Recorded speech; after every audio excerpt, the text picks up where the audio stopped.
Halo teman-teman, sekarang kita berada di Taman Tegalega untuk melihat penerapan panel surya dalam konsep green building. Saksikan videonya.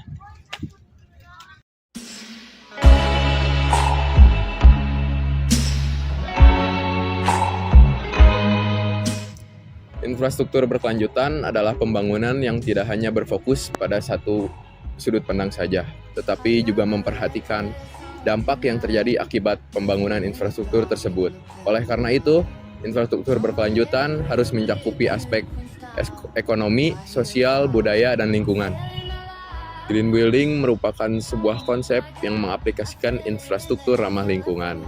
Contohnya, pada tahap pembangunan didesain, harus memperhatikan aspek-aspek yang melindungi, menghemat, dan mengurangi penggunaan sumber daya alam. Adapun prinsip-prinsip green building yang harus meliputi mitigasi resiko dan bencana, pengurangan penggunaan sumber daya, dan penggunaan kembali sumber daya. Salah satu contoh dari green building adalah dengan cara memanfaatkan energi surya. Energi surya untuk pembangunan berkelanjutan adalah cara yang luar biasa untuk memberi daya pada bangunan-bangunan tertentu sekaligus membantu lingkungan. Ada banyak manfaat dari energi surya untuk pembangunan berkelanjutan. Energi surya juga tidak akan menghasilkan gas efek rumah kaca yang sangat berbahaya. Energi surya merupakan energi yang terbarukan, yang artinya energinya tidak akan pernah habis. Energi surya juga sangat-sangat ekonomis, yang artinya tidak akan mengeluarkan uang yang begitu banyak.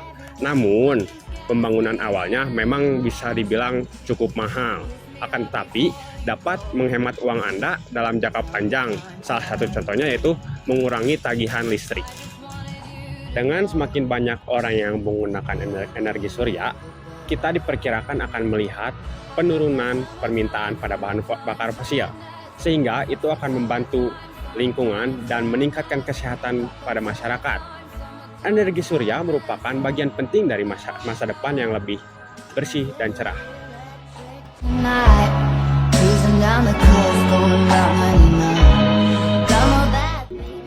Energi surya dapat dimanfaatkan untuk infrastruktur berkelanjutan dalam berbagai cara. Salah satunya adalah dengan menghasilkan listrik, dapat juga menghasilkan air dan udara di dalam rumah ataupun gedung, dan dapat juga menghasilkan bahan bakar dari bahan energi surya.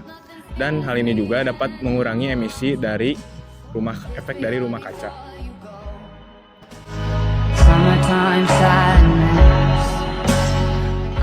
Energi surya merupakan energi paling terbaru di antara energi lainnya. Maka dari itu, energi surya tidak selalu tersedia dan karena banyaknya radiasi matahari yang masuk ke permukaan bumi yang bergantung pada waktu, musim, dan cuaca. Dan juga energi surya ini dapat memakan biaya lebih banyak dibandingkan energi lainnya. Dan juga energi surya ini dapat menimbulkan efek yang negatif jika tidak digunakan dengan benar. Bagaimana sih energi matahari dapat mendukung Sustainable Development Goals? Energi matahari dapat mendukung Sustainable Development Goals dengan beberapa poin. Nah, yang pertama ada energi terbarukan dan bersih. Yang kedua ada tindakan perubahan iklim. Yang ketiga ada produksi dan konsumsi yang bertanggung jawab. Dan yang keempat ada industri, inovasi, dan infrastruktur.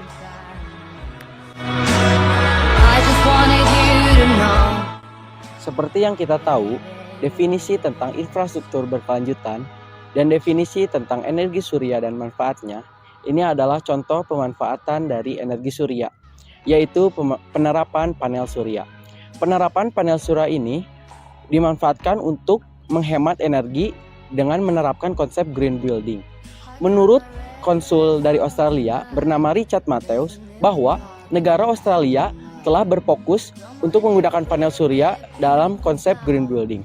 Tidak kalahnya dengan pemerintah Indonesia melalui pemerintah Kota Bandung menerapkan panel surya di beberapa spot di Taman Tegalega, seperti spot di tenda ini. Di atasnya terdapat panel surya.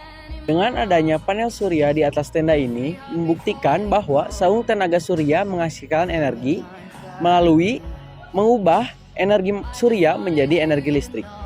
Nah, kita bisa memanfaatkan saung tenaga surya ini dengan mengisi baterai handphone, dan menyalakan lampu yang terdapat di belakang saya ini. Dengan diterapkannya aspek-aspek pembangunan berkelanjutan dan pemanfaatan skema implementasi infrastruktur berkelanjutan, diharapkan dapat terwujud dan memberikan manfaat dampak positif bagi kehidupan masyarakat. Contohnya seperti pengurangan tingkat emisi bahan karbon untuk membantu mewujudkan tercapainya net emission melalui pengurangan kadar emisi hingga 3,7 gigaton per 5 tahun, dan peningkatan implementasi energi terbarukan sehingga dapat memberikan akses energi terbarukan yang memadai secara menyeluruh bagi seluruh masyarakat Indonesia. Sadness. I just wanted you to know that baby you were blessed. I got that summertime sadness. Summertime sadness. Got that summertime sadness. I got that summertime sadness. Like the stars, it's the summertime.